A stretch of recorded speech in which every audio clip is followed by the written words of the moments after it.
श्री साईनाथाय नमः। अध्याय 4 प्रारंभ। बाबा की अनुमति और आशीर्वाद से अब हम चौथे अध्याय का श्रवण करेंगे। श्री गणेशाय नमः। श्री सरस्वत्यै नमः। श्री गुरुभ्यो नमः।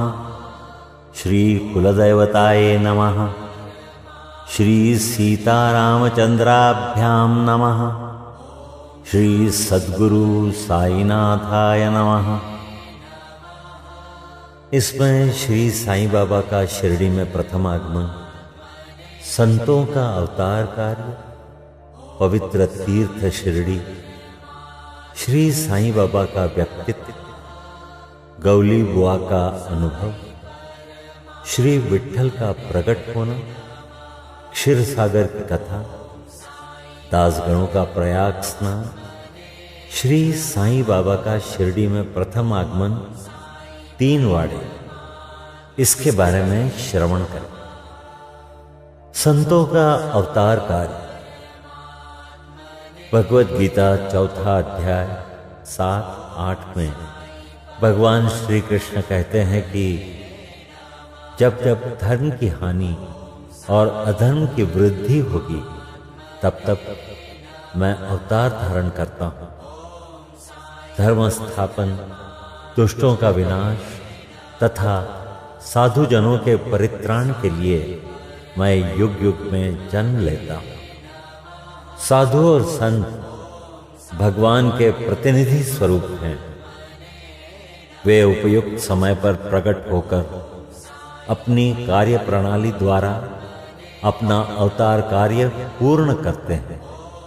अर्थात जब ब्राह्मण, क्षत्रिय और वैश्य अपने कर्तव्यों से विमुख हो जाते हैं, जब शूद्र उच्च जातियों के अधिकार छीनने लगते हैं, जब धर्म के आचार्यों का अनादर तथा निंदा होने लगती है, जब लोग निषिद्ध भोज्य पदार्थों और मदिरा आदि का सेवन करने लगते हैं, जब धर्म की आड़ में निंदित कार्य होने लगते हैं, जब भिन्न भिन्न धर्मावलंबी परस्पर लड़ने लगते हैं, जब ब्राह्मण संध्यादि कर्म छोड़ देते हैं, कर्मठ पुरुषों को धार्मिक कृत्यों में अरुचि उत्पन्न हो जाती है, जब योगी ध्यानादि कर्म करना छोड़ देते हैं और जब जनसाधारण की ऐसी धारणा हो जाती है कि केवल धन, संतान और स्त्री ही सर्वस्व है, तथा इस प्रकार जब लोग सत्य मार्ग से विचलित होकर अधःपतन की ओर अग्रसर होने लगते हैं, तब संत प्रकट होकर अपने उपदेशों एवं आचरण के द्वारा धर्म की संस्थापना करते हैं। वे समुद्र की ज्योति स्तंभ की तरह हमारा उचित मार्गदर्शन तथा सत्य पथ पर चलने को प्रेरित करते हैं। इसी मार्ग पर अनेकों संत, निवृत्तिनाथ, ज्ञानदेव, मुक्ताबाई, नामदेव, गोरा, गोणाई, एकनाथ, तुकाराम, नरहरि, नरसी भाई, सजन कसाई, सांवता माली और रामदास तथा कई अन्य संत सत्य मार्ग का दिग्दर्शन कराने के हेतु भिन्न भिन्न अवसरों पर प्रकट हुए और इन सब के पश्चात शिरडी में श्री साईं बाबा का अवतार। अब सुनते हैं पवित्र तीर्थ शिरडी के बारे में।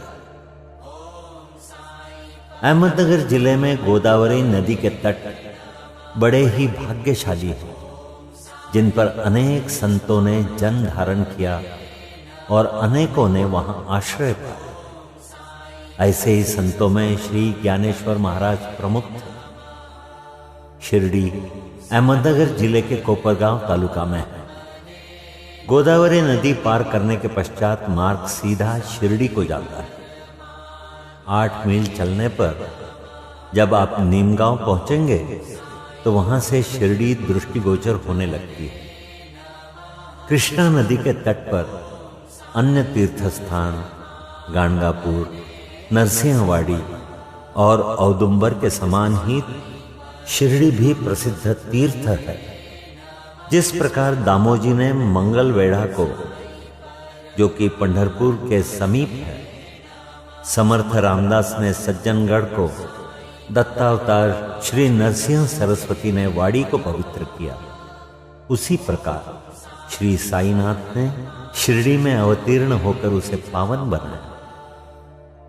अब श्रवण करते हैं श्री साईं बाबा का व्यक्तित्व कैसा था। श्री साईं बाबा के सानिध्य से शिरडी का महत्व विशेष बढ़ गया। अब हम उनके चरित्र का अवलोकन करेंगे। उन्होंने इस भवसागर पर विजय प्राप्त कर ली थी, जिसे पार करना महान, दुष्कर तथा कठिन है। शांति उनका आभूषण था तथा वे ज्ञान की साक्षात प्रतिमा थे। वैष्णव भक्त सदैव वहां आश्रय पाते थे। दानवीरों में वे राजा कर्ण के समान दानी थे। वे समस्त सारों के साररूप थे। ऐहिक पदार्थों से उन्हें अरुचि थी। सदा आत्मस्वरूप में निमग्न रहना ही उनके जीवन का मुख्य ध्येय था। अनित्य वस्तुओं का आकर्षण उन्हें छू भी नहीं सकता था। उनका हृदय शीशे के सदृश उज्ज्वल था। उनके श्रीमुख से सदैव अमृत वर्षा होती थी। अमीर और गरीब उनके लिए दोनों एक समान थे। मान अपमान की उन्हें किंचित मात्र भी चिंता न थी। वे निर्भय होकर संभाषण करते, भांति भांति के लोगों से मिलजुल कर रहते, नर्तकियों का अभिनय तथा नृत्य देखते और गजल कव्वालियां भी सुनते थे। इतना सब करते हुए भी उनकी समाधि किंचित मात्र भी भंग न होती थी। अल्लाह का नाम सदा उनके होठों पर था। जब दुनिया जागती तो वे सोते और जब दुनिया सोती तो वे जागते थे। उनका अंतःकरण प्रशांत महासागर की तरह शांत था। न उनके आश्रम का कोई निश्चय कर सकता था और न उनकी कार्य प्रणाली का अंत पा सकता था। कहने के लिए तो वे एक स्थान पर निवास करते थे, परंतु विश्व के समस्त व्यवहारों और व्यापारों का उन्हें भली भांति ज्ञान था। उनके दरबार का रंग ही निराला था। वे प्रतिदिन अनेक किंवदंतियां कहते थे, परंतु उनकी अखंड शांति किंचित मात्र भी विचलित न होती थी। वे सदा मस्जिद की दीवार के सहारे बैठे रहते थे तथा प्रातः, मध्याह्न और सायंकाल लेंडी बाग और चावड़ी की ओर वायु सेवन करने जाते तो भी सदा आत्मस्थित ही रहते थे। स्वतः सिद्ध होकर भी वे साधकों के समान आचरण करते थे। वे विनम्र, दयालु तथा अभिमान रहित थे। उन्होंने सबको सदा सुख पहुंचाया। ऐसे थे श्री साईं बाबा, जिनके श्री चरणों का स्पर्श कर शिरडी पावन बन गई। उसका महत्व असाधारण हो गया। जिस प्रकार ज्ञानेश्वर ने आलंदी और एकनाथ ने पैठन का उत्थान किया, वही गति श्री साईं बाबा द्वारा शिरडी को प्राप्त हुई। शिरडी के फूल, पत्ते, कंकड़ और पत्थर भी धन्य हैं, जिन्हें श्री साई चरणाम्बुजों का चुंबन तथा उनकी चरण रज मस्तक पर धारण करने का सौभाग्य प्राप्त हुआ। भक्तगण को शिरडी एक दूसरा पंढरपुर, जगन्नाथपुरी, द्वारका, बनारस, महाकालेश्वर तथा गोकर्ण महाबलेश्वर बन गई। श्री साईं का दर्शन करना ही भक्तों का वेद मंत्र था, जिसके परिणाम स्वरूप आसक्ति घटती और आत्मदर्शन का पथ सुगम होता था। उनका श्री दर्शन ही योग साधन था और उनके वार्तालाप करने से समस्त पाप नष्ट हो जाते थे। उनका पाद सेवन करना ही त्रिवेणी स्नान के समान था तथा चरणामृत पान करने मात्र से ही समस्त इच्छाओं की तृप्ति होती थी। उनकी आज्ञा हमारे लिए वेद सदृश थी। प्रसाद तथा उदी ग्रहण करने से चित्त की शुद्धि होती थी। वे ही हमारे राम और कृष्ण थे, जिन्होंने हमें मुक्ति प्रदान की। वे ही हमारे परब्रह्म थे। वे छंदों से परे रहते तथा कभी निराश व हताश नहीं होते थे। वे सदा आत्मस्थित चैतन्य घन तथा आनंद की मंगल मूर्ति थे। कहने को तो शिरडी उनका मुख्य केंद्र था, परंतु उनका कार्यक्षेत्र पंजाब, कलकत्ता, उत्तरी भारत, गुजरात, ढाका और कोंकण तक विस्तृत था। श्री साईं बाबा की कीर्ति दिन प्रतिदिन चहुं ओर फैलने लगी और जगह जगह से दर्शनार्थ आकर उनके भक्त लाभ उठाने लगे।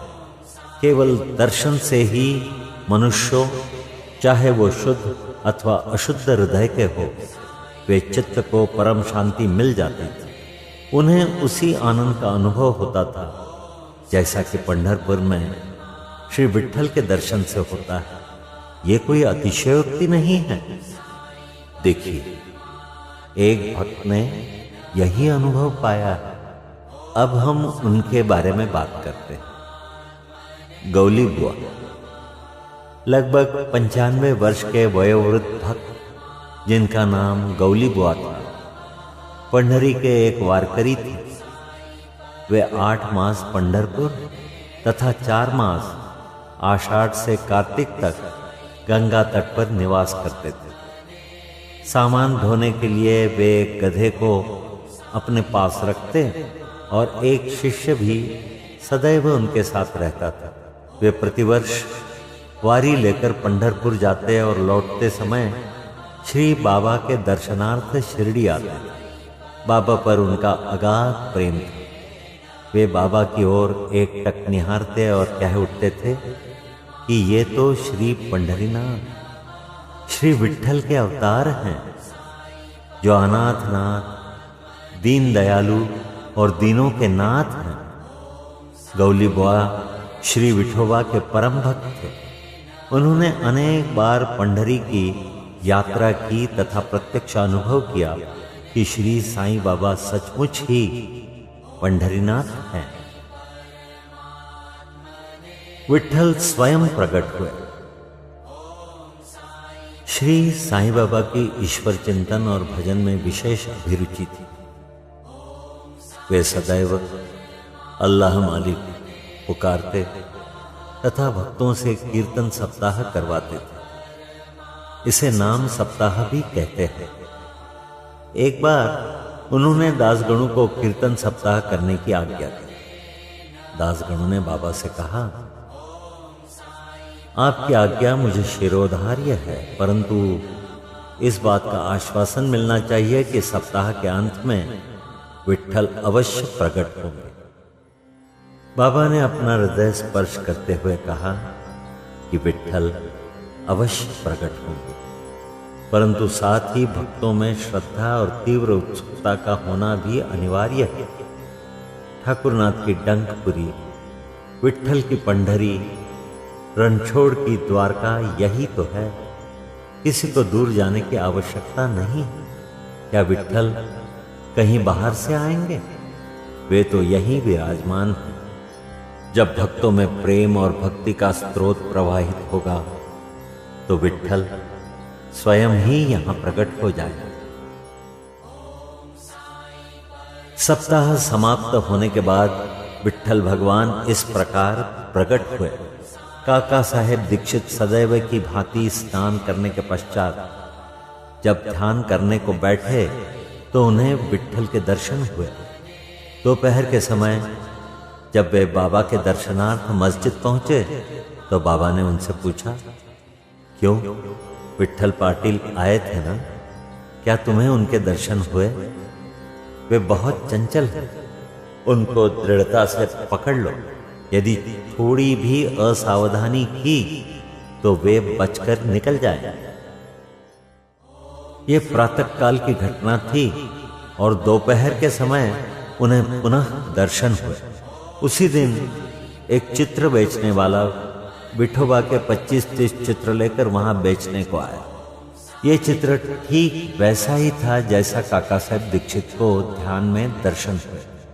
चित्र देखकर और बाबा के शब्दों का स्मरण कर काका साहब को बड़ा विस्मय और प्रसन्नता हुई। उन्होंने एक चित्र सहर्ष खरीद लिया और उसे अपने देवघर में प्रतिष्ठित कर दिया। ठाणा के अवकाश प्राप्त मामलतदार श्री बी.वी. देव ने अपने अनुसंधान के द्वारा ये प्रमाणित कर दिया है कि शिरडी पंढरपुर की परिधि में आती है। दक्षिण में पंढरपुर श्री कृष्ण का प्रसिद्ध स्थान, अतः शिरडी ही द्वारका है। साई लीला पत्रिका भाग 12 अंक 1, 2, 3 के अनुसार द्वारका की एक और व्याख्या सुनने में आई है, जो कि स्वर्गवासी नारायण अय्यर द्वारा लिखित भारतवर्ष का स्थायी इतिहास में स्कंद पुराण भाग 2 पृष्ठ 90 से उद्धृत की गई है। वो इस प्रकार: चतुर्वर्णामपि वर्गाणां यत्र द्वाराणि सर्वतः अतो द्वारावतीत्युक्ता विद्वद्भिस्तत्त्ववादिभिः। अर्थ: जो स्थान 4 वर्णों के लोगों को धर्म, अर्थ, काम और मोक्ष के लिए सुलभ, दार्शनिक लोग उसे द्वारका के नाम से पुकारते हैं।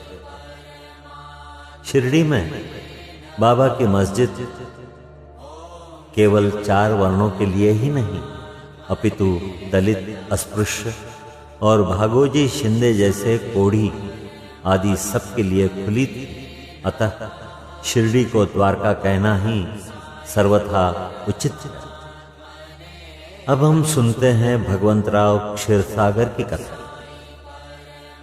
श्री विट्ठल पूजन में बाबा को कितनी रुचि थी, ये भगवंतराव क्षीरसागर की कथा से स्पष्ट है।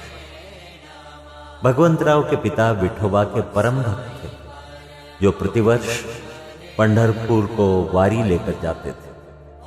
उनके घर में विठोबा की एक मूर्ति थी, जिसकी वे नित्य प्रति पूजा करते थे।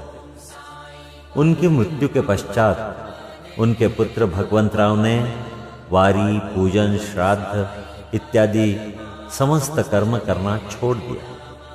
जब भगवंतराव शिरडी आए तो बाबा उन्हें देखते ही कहने लगे कि इनके पिता मेरे परम मित्र थे, इसी कारण मैंने इन्हें यहाँ बुलाया है। इन्होंने कभी नैवेद्य अर्पण नहीं किया तथा मुझे और विठोबा को भूखों मारा, इसलिए मैंने इन्हें यहाँ आने को प्रेरित किया। अब मैं इन्हें हठपूर्वक पूजा में लगा दिया। अब सुनते हैं दासगणों का प्रयाग स्नान। गंगा और यमुना नदी के संगम पर प्रयाग प्रसिद्ध पवित्र तीर्थ स्थान है।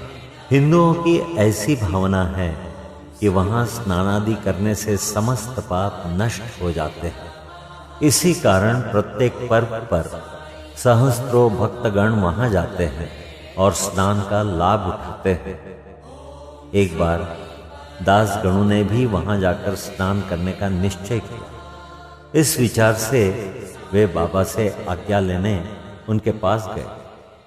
बाबा ने कहा कि इतनी दूर व्यर्थ भटकने की क्या आवश्यकता है, अपना प्रयाग तो यही है, मुझ पर विश्वास करो। आश्चर्य, महान आश्चर्य! जैसे ही दासगणों बाबा के चरणों पर नत हुए तो बाबा के चरणों से गंगा यमुना की धारा वेग से प्रवाहित होने लगी। ये चमत्कार देखकर दासगणों का प्रेम और भक्ति उमड़ पड़ी। आंखों से अश्रुओं की धारा बहने लगी। उन्हें कुछ अंतस्फूर्ति हुई और उनके मुख से श्री साईं बाबा की स्तोत्रस्विनी स्वतः प्रवाहित होने लगी। अब सुनिए श्री साईं बाबा का शिरडी में प्रथम आगमन। श्री साईं बाबा के माता पिता, उनके जन्म और जन्म स्थान का किसी को भी ज्ञान नहीं है। इस संबंध में बहुत छानबीन की गई। बाबा से तथा अन्य लोगों से भी इस विषय में पूछताछ की गई, परंतु कोई संतोषप्रद उत्तर अथवा सूत्र हाथ न लग सका। यथार्थ में हम लोग इस विषय में सर्वथा अनभिज्ञ हैं। नामदेव और कबीरदास जी का जन्म अन्य लोगों की भांति नहीं हुआ था। वे बाल रूप में प्रकृति के गोद में पाए गए थे। नामदेव भीमरथी नदी के तीर पर गोनाई को और कबीर भागीरथी नदी के तीर पर तमाल को पड़े हुए मिले थे।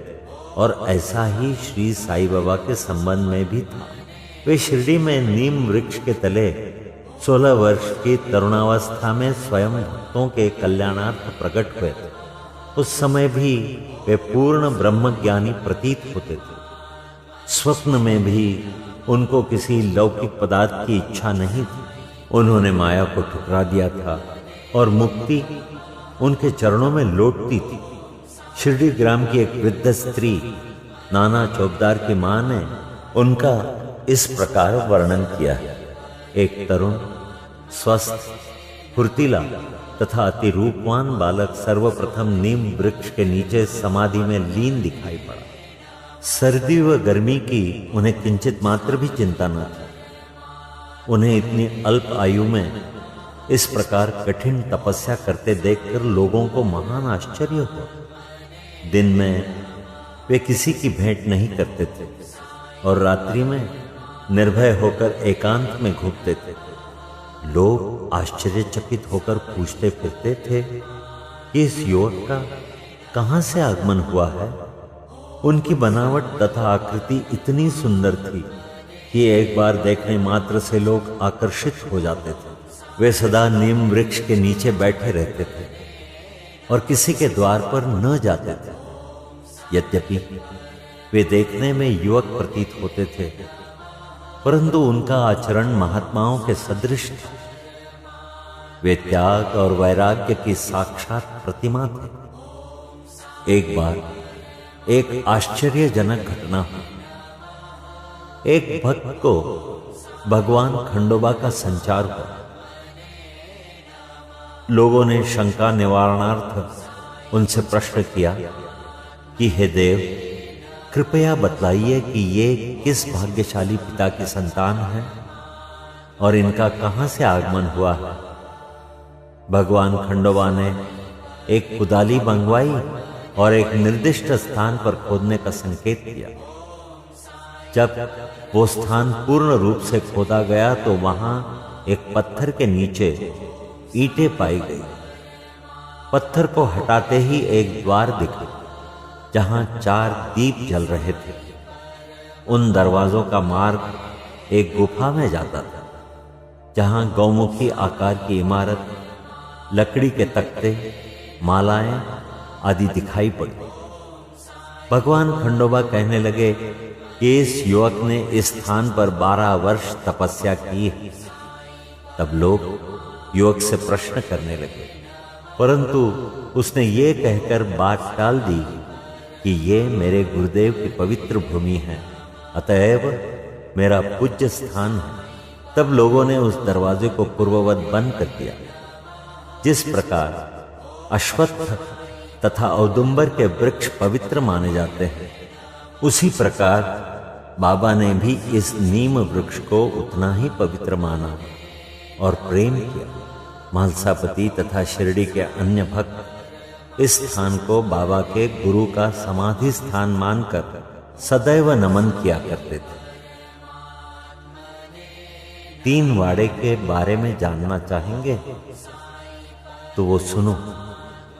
नीम वृक्ष के आसपास की भूमि श्री हरि विनायक साठे ने मोल ले ली और उस स्थान पर एक विशाल भवन का निर्माण किया जिसका नाम साठेवाड़ा रखा गया।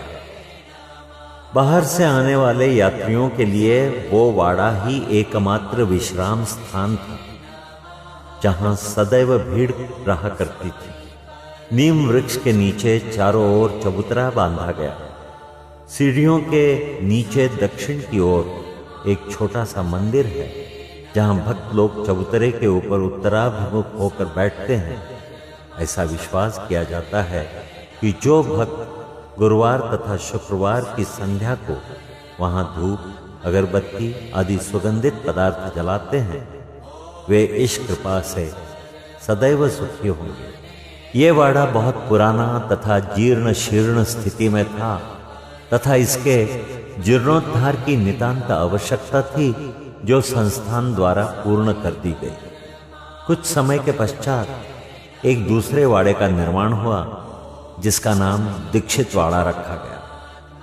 काका साहेब दीक्षित कानूनी सलाहकार सॉलिसिटर जब इंग्लैंड में थे, तब वहां उन्हें किसी दुर्घटना से पैर में चोट आ गई थी। उन्होंने अनेक उपचार किए, परंतु पैर अच्छा न हो सका।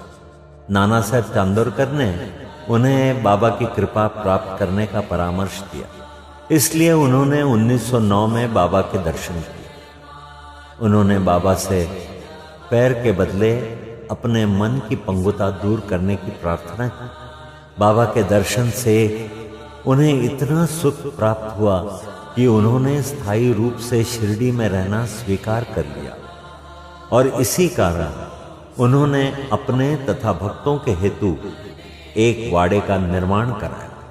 इस भवन का शिलान्यास दिनांक 9/12/1910 को किया गया।